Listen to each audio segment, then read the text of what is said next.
Chapter 7 Dead Man's Coat. Stay! Why would we do that? Francis asked. Why shouldn't we? Jonathan answered.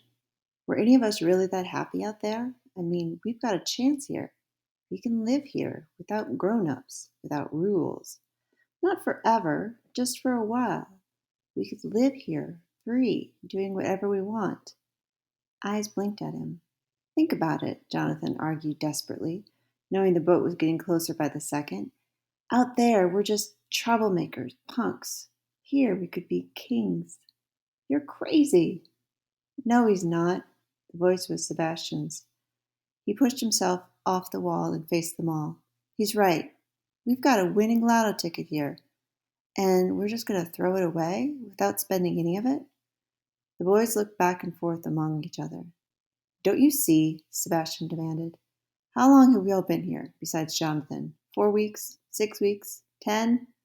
And all that time we've been crapped on, cleaning, working, eating garbage, kneeling on that stupid sinner's whatever, sleeping with rats, all because of those jerks. And now, his eyes wandered out to the bodies behind them. And now they're gone, and we can enjoy this. Eat whatever we want, whenever we want. Eat the Admiral's chocolates, watch his TV. Use his bathroom, Tony added thoughtfully. I hear he's got actual toilet paper. Sleep in his big fancy bed, Miguel added. Go to bed whenever we want, Walter chipped in. With the light on, Jason squeaked. There's itch Cathy, Jason interjected. You're all moth. Don't be such a wussy, Colin, Sebastian added. Just for a couple days, Jonathan argued. Like a little vacation. A vacation from grown-ups. No punishment. No problems. The tall redhead Gerald looked up at the building around them. God, he said quietly, this place would be amazing to play hide and seek in. There's plenty of food, Jonathan said. They stood quietly, each boy wrestling with his own thoughts. Colin shook his head, opened his mouth to speak, but Sebastian cut him off. We're doing it, he said, his voice hard and decisive. Just for a little while. But the boat's coming, Francis pointed out. Sebastian scowled and looked out at the ocean. We've still got like 5 minutes. And it's coming for mail. Benny, do you know where the mailbag is? Sure, in the staff room. What about the guy, though? Won't he notice something? Jonathan shook his head. When I got dropped off, Mr. Vander didn't even talk to him. He just stood in the shadows the whole time. Sebastian rubbed his chin roughly with his hand. But still. We have Mr. Vander's jacket and hat, Jonathan said. Well, we could get his jacket and hat. Some kid in the shadows gasped, but Jonathan kept going. And if Gerald stood on a stool or something, he'd be just as tall wearing that hat and jacket back here in the shadows. Let's do it, Sebastian's voice was quick and bossy. Benny, run and grab the mailbag. Gerald, stay here. Everyone else, get around the corner out of sight. New kid, come with me. There was only a momentary pause, and then everyone scrambled. Colin was the only one who stayed where he was. It is so stupid, he said, no one in particular. Sebastian grabbed him roughly by his shirt and jerked him around the corner so hard his head snapped back on his neck. He slammed up against the stone wall. He pressed his forearm hard into Colin's chest and leaned close to his face. Don't mess this up for the rest of us, you little jerk, Sebastian growled. You do and you're dead. Hey, Jonathan said, take it easy, man. He's cool. Sebastian snorted. There's nothing cool about this little dweeb, he said. Come on, Jonathan said. Let him go. We've got to hurry. Sebastian gave Colin one last glare and then followed Jonathan towards the heap of bodies. They stood together for a second, looking at the corpse of Mr. Vander lying in the middle of the pile. Do you really think we can do this, Johnny? Jonathan, and it's worth a try. There was no time to be queasy or delicate. Sebastian knelt down next to the tall, still form and started pulling off the long blue coat. Damn, it's buttoned. Help me, will you? Together they frantically yanked the buttons through the holes. Jonathan kept his eyes on his fingers and away from the dead man's face. They did wander once, though. He saw the mouth half open and a bit of gray tongue poking out, saw a raindrop roll off the forehead, saw a swirling storm above the reflected, unfocused eyes, and almost lost it. His breath caught, his fingers fumbled, but he blinked and looked away and kept going. With the buttons undone, the boy started pulling the arms out through the sleeves. Mr. Vander's arms were incredibly heavy and stiff. Sebastian and Jonathan tugged and wriggled and jerked. Mr. Vander's head lolled and rocked from side to side, loose and floppy. Jonathan clenched his stomach and kept his eyes on the work. God, Sebastian panted, and I thought I hated this guy when he was alive. They got one arm loose, and with a grunting heave, they rolled Mr. Vander over onto his stomach to work on his other. His face smacked against the stone ground with a thickening thud. Sebastian grabbed the cuff of the second sleeve and gave it a swift yank like a magician, whipping the tablecloth off a table full of dishes. The jacket pulled free, and Sebastian fell back on his butt in a puddle. Grab his hat, Johnny. They raced back towards the gate, Jonathan holding the hat and the coat stuffed under Sebastian's arm. Gerald stood alone, scratching at his neck and looking uncomfortable. Put this on, Sebastian hollered, tossing Mr. Vander's jacket to him.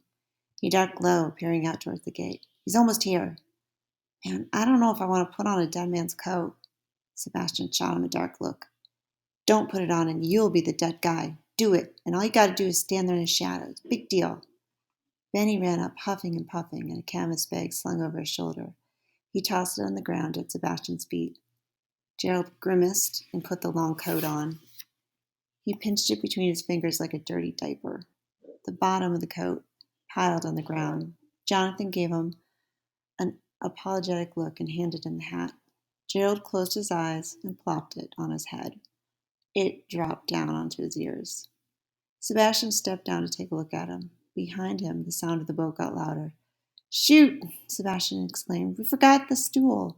You're way too short. He looked frantically around for something for Gerald to stand on. Jonathan thought fast. He dropped to his hands and knees in the shadows just inside the gate. You can stand on me, he said, but make sure the coat covers me up. Sebastian pulled Gerald over and stepped gingerly onto Jonathan's back. He was a lot heavier than Jonathan had expected. The hard stone blocks ground into his kneecaps. He felt Jonathan adjusting the long trench coat so it would cover him. Wait, Gerald protested. How am I going to get the mailbag and give him ours? Outside, the motor got louder and quieter as the gas was cut.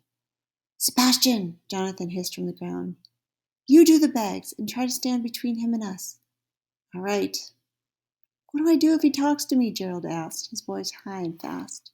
Just grunt, Jonathan answered. He's here, Sebastian said. Showtime. Jonathan lowered his head and peeked out from beneath the coat. The dingy metal boat was just pulling up to the algae-covered stone steps. It was the same boat that had dropped Jonathan off the day before, but this time Patrick was alone. Hello, Mr. Vander, Patrick shouted good-naturedly as the boat bumped up the stairs. Gerald didn't reply. Patrick had leapt expertly out of the boat onto the steps, a rope tied to the boat one hand and a canvas bag over his other shoulder. Sebastian stepped down to greet him, the mail bag in his hand. I'll trade ye, Patrick said with a smile. Sebastian just held the bag out. Patrick shrugged and took it, then handed it over his own to Sebastian. What did he do to get such a supreme honor of being Mr. Vander's little helper? He asked with a wink. Sebastian froze. Nothing. Jonathan winced from underneath Gerald. Patrick squinted at Sebastian. Well, bet you won't be doing that again now, will you? He looked past Sebastian up where Gerald stood atop Jonathan. How are you there today, Mr. Vander? Gerald grunted. It sounded a little high but nervous to Jonathan, but Patrick only nodded and smiled with his half mouth. Good to hear it. They all stood for a moment looking at each other. Patrick cocked an eyebrow. Well, he said, guess I best be off. Can't be standing here jabbering with you all day, Mr. Vander. He raised one hand on his forehead with a little salute and waved. Give me best to the Admiral, won't ye? Gerald grunted again. Patrick laughed and hopped onto the boat. Looking back over his shoulder, he threw the boat into reverse and receded slowly away against the incoming waves. All three boys watched him, holding their breath. When he was far enough out, Patrick whipped the boat around and gunned it. chugging towards the mainland. He didn't look back. Sebastian turned and walked up the stairs, a triumphant sneer on his face. Nothing to it, he said. Jonathan rolled his eyes. Gerald hopped down from Jonathan's back and tore the coat off like it was crawling with spiders. He threw it down on top of it. I'm never doing that again, he cried. Sebastian snorted and swung the big wooden door closed. Yeah, you are. Mail comes tomorrow too, you know. Gerald's shoulders slumped. All the other boys were gathering around them. The rain had mostly stopped. Sebastian stood shoulder to shoulder with Jonathan. He still had a cocky smile on his face. Well, boys, here we are, he said. Got the place all to ourselves. You welcome.